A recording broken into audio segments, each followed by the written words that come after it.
وعدتكم انه دائما ب60 ثانية امثلة ريادة الاعمال والبزنس العادي.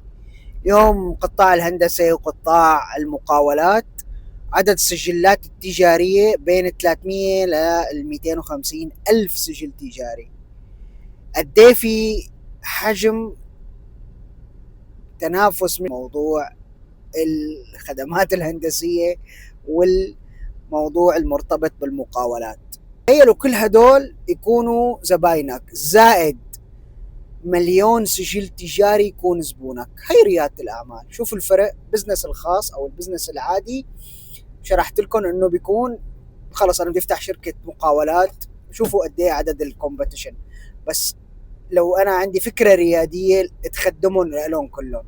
الله، شفتوا الفرق؟ لمزيد من افكار البزنس ومواضيع البزنس تابعوا قناه حلول الاعمال على اليوتيوب، واهلا وسهلا فيكم.